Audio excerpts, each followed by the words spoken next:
নমস্কাৰ। পোনপ্ৰথমতে আজি ভিডিঅ'টো আৰম্ভ কৰাৰ আগতেই মই সমগ্ৰ অসমবাসী ৰাইজক কৰজোৰে বিনম্ৰতাৰে নতশিৰে মোৰ সেৱা আৰু কৃতজ্ঞতা যাচিছোঁ যে ইমান অগাধ বিশ্বাস আপোনালোকৰ মোৰ প্ৰতি আৰু যিটো ছাপোৰ্ট আপোনালোকৰ পৰা মই পাইছোঁ আজিৰ তাৰিখত মোৰ তাত প্ৰায় ২,৫০০-৩,০০০ মেছেজ আহিছে এষাৰ কথাই কৈ আমি আছোঁ। এতিয়া যেনেকৈ সকলোৱে লিখি আছে আমি আছোঁ দাদা। এই ছাপোৰ্টটোৱে মই আৱেগিক মই দুখত হোৱা নাই, মই সুখত হৈছোঁ যে মোক আপোনালোকে এনেকৈ ভাল পায় আৰু এই ভালপোৱা পাই থাকিবলৈ মই আজীৱন যেনেকৈ চলিছোঁ তেনেকৈয়ে চলিম আৰু আপোনালোকৰ চকুত যাতে সদায় সেই স্থান থাকে সেইধৰণে জীয়াম। গতিকে প্ৰথমতে আপোনালোকৰ ওচৰত মোৰ বহুত বহুত বহুত অশেষ কৃতজ্ঞতা আৰু অশেষ মৰম আৰু কি ক'ম, মোৰ ভাষা নোহোৱা হৈ গৈছে। ৰঘুপতিৰ কথা আপোনালোকে গম পায়, ৪-৫টা বছৰ লাগিল ছবিখন ৰিলিজ কৰোঁতে। বহুত অসাধ্য সাধন কৰিবলগীয়া হৈছে, বহুত যুঁজ দিবলগীয়া হৈছে আৰম্ভণি দিনাখনৰ পৰা, আৰু এই শেষৰ দিনাও যিদিনাখন আমি প্ৰিমিয়াৰ কৰিবলৈ লৈছোঁ সেইখিনি সময়তো বাধা। কিন্তু মই অলপমানো বিচলিত হোৱা নাই মোৰ পথৰ পৰা, আৰু মই নহওঁ। অসমবাসী ৰাইজৰ কাৰণে যিপাহ ফুল মই আগুৱাইছোঁ শ্ৰী ৰঘুপতি, সেই পাহ আপোনালোকৰ ওচৰলৈ যাবই। দুদিন এদিন দেৰি হ'ব। এটা আইনী প্ৰক্ৰিয়াৰ কাৰণে মহামান্য আদালতৰ এটা ৰায় আমি মানি সন্মান সহকাৰে তাক গ্ৰহণ কৰিছোঁ আৰু সেইবাবে আমি ৰৈ দিছোঁ। আৰু আমাৰ বিশ্বাস আছে মহামান্য আদালতৰ ওচৰত যে আমি ন্যায় পাম। মই কেৱল আপোনালোকক এটা কথাই ক'ব বিচাৰিছোঁ যে আমি শুদ্ধ পথত আছোঁ। মই শুদ্ধ পথত আছিলোঁ আৰু আছোঁ আৰু সদায় থাকিম। এইবিলাক সকলো কথা পাৰ হৈ যাব। অতি শীঘ্ৰে ৰঘুপতি আপোনালোকৰ সন্মুখলৈ আহিব। আইনী মেৰ পেচৰ কথা মই বৰ বিশেষ নাজানো, কেৱল এটাই কথা জানো যে আমি শুদ্ধ পথত আছোঁ আৰু চিধা পথত আছোঁ। মোৰ কৰ্মদক্ষতা, মোৰ কৰ্মৰ প্ৰতি স্পৃহা, মোৰ আত্মবিশ্বাস আৰু আপোনালোকৰ মৰম, আপোনালোকৰ বিশ্বাস মোৰ সাহস। আপোনালোক যি ধৰণে মোৰ লগত আছে, আজি মই দিনটো ফোনটো অফ কৰি থৈছোঁ অন্য কাৰণে নহয়।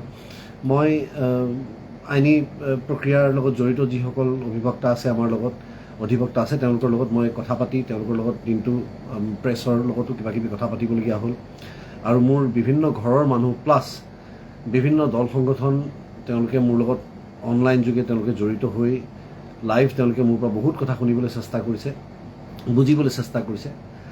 আৰু সঁচাকৈ মই আপোনালোকৰ ওচৰত কৃতজ্ঞতা জ্ঞাপন কৰিছোঁ, কাৰণ এই যিটো বিশ্বাস আপোনালোকৰ মোৰ প্ৰতি, এই যিটো সাহস আপোনালোকে মোক দিছে এইখিনি সময়ত, এই ১,৫০০, ২,০০০, ২,৫০০ মানুহ মোক ফোন কৰি কেৱল এটাই মেছেজ দিছে যে ৰবিদা আমি আছোঁ আপোনাৰ লগত। এইটো মোৰ কাৰণে সাংঘাতিক সাহস। আপোনালোকৰ মৰম মোৰ লগত থাকক।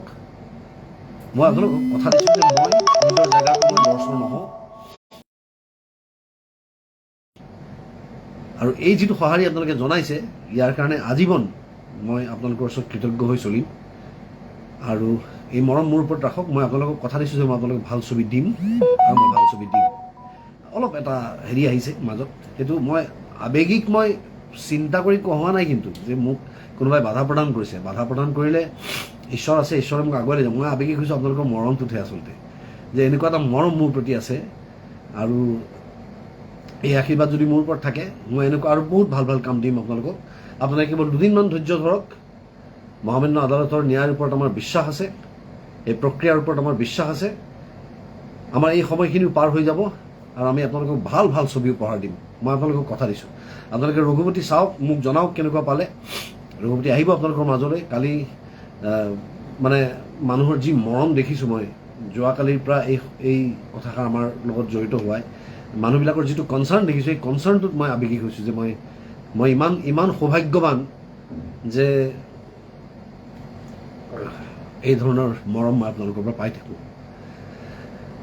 বৰ বিশেষ দীঘলীয়া নকৰোঁ আৰু আদালতৰ ওপৰত মোৰ বিশ্বাস আছে, ন্যায় ব্যৱস্থাৰ ওপৰত মোৰ বিশ্বাস আছে আৰু আপোনালোক মোৰ শক্তি। কিন্তু এটা কথা মই কওঁ, যি প্ৰকাৰেই নহওক ৰঘুপতি আপোনালোকৰ মাজলৈ আহিবই। এয়া মোৰ শেষ বাধা আছিল বুলি মই বিশ্বাস কৰিছোঁ। ঈশ্বৰে কিবা এটা ভাল ভাবি কৰিছে মোৰ কাৰণে। গতিকে এই শেষ বাধা নেওচি মই আপোনালোকৰ মাজলৈ ছবিগৃহলৈ মই ছবিখন লৈ আহিম আৰু পাৰ্যমানে যিমান দূৰ পাৰোঁ মই প্ৰায় জেগাত মই মেছেজ কৰিম, মই হললৈ গৈ আপোনালোকৰ লগত ছবিখন চোৱাম বুলি প্ৰতিশ্ৰুতি দিছোঁ। গতিকে আপোনালোকৰ মৰম আশীৰ্বাদ থাকক মোৰ আৰু মোৰ গোটেই টীমটোৰ প্ৰতি। আমি শুদ্ধ পথত আছোঁ, সৎ পথত আছোঁ, আমি একো চিন্তা কৰা নাই। আমাৰ আদালতৰ ওপৰত বিশ্বাস আছে আৰু আটাইতকৈ ডাঙৰ বিশ্বাস আপোনালোকৰ ওপৰত, যে আপোনালোকে যিটো ছাপৰ্ট মোক দিছে, এই ছাপৰ্টটো মই নাভাবোঁ এনেকুৱা ধৰণৰ ছাপৰ্ট অইন কোনোবাই পায়। গতিকে মোৰ ওপৰত এইটো আপোনালোকৰ আশীৰ্বাদ আৰু আপোনালোকে মোৰ সাহস, আপোনালোকে মোৰ চালিকা শক্তি, আপোনালোকে মোৰ ইন্ধন, মোৰ উৰ্জা আপোনালোক। গতিকে এই মৰম ৰাখিব আৰু বিশ্বাস ৰাখক মোৰ ওপৰত। মই সুন্দৰ ছবি দিম আপোনালোকক, সুন্দৰ ছবি দিম। আপোনালোকে সগৌৰৱে অসমীয়া বুলি গৌৰৱ অনুভৱ কৰিব পাৰিব যে আমাৰ অসমীয়া মানুহে এনেকুৱা ছবি তৈয়াৰ কৰিব পাৰে, আমাৰ অসমত এনেকুৱা ছবি নিৰ্মাণ হ'ব পাৰে য'ত বিশ্বৰ দৰবাৰত অসমীয়া ছবি জিলিকি উঠিব।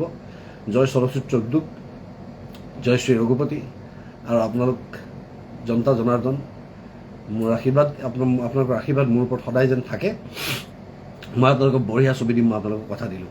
আপোনালোক অলপো হতাশ নহ'ব, মই অলপো হতাশ হোৱা নাই। মই আৱেগিক হৈছোঁ কেৱল আপোনালোকৰ মৰমৰ কাৰণে। মৰম পালে আৱেগিক হৈ যাম, আগতেও কৈছোঁ মই যে এনেকুৱা বিশ্বাস, এনেকুৱা মৰম থাকিলে আমাক আৰু একো নালাগে পৃথিৱীত। আৰু এইটোৰ কাৰণে আজীৱন কাম কৰি যাম। আপোনালোকে অলপমান ধৈৰ্য ধৰক মোৰ লগত। মই জানো আপোনালোকে বহু আশা কৰি চিনেমা হললৈ গৈছিলে। যিসকলে টিকট ক্ৰয় কৰিছে আপোনালোকে টিকটৰ মূল্য ঘূৰাই পাব। দুদিনমান দেৰি হ'ব পাৰে, কিন্তু আপোনালোকে পাব আৰু সেই টিকটৰ মূল্যৰে আপোনালোকে আকৌ এবাৰ টিকট কাটি ৰঘুপতি চাব। এই অসুবিধা যে আপোনালোকৰ হৈছে তাৰ বাবে মই ক্ষমা বিচাৰিছোঁ আপোনালোকৰ ওচৰত আৰু আশা কৰোঁ আপোনালোকে মৰম দিব ৰঘুপতিক। মই আৰু ভাল ছবি আপোনালোকক দিম আৰু বিশেষ কথা নকওঁ এতিয়া।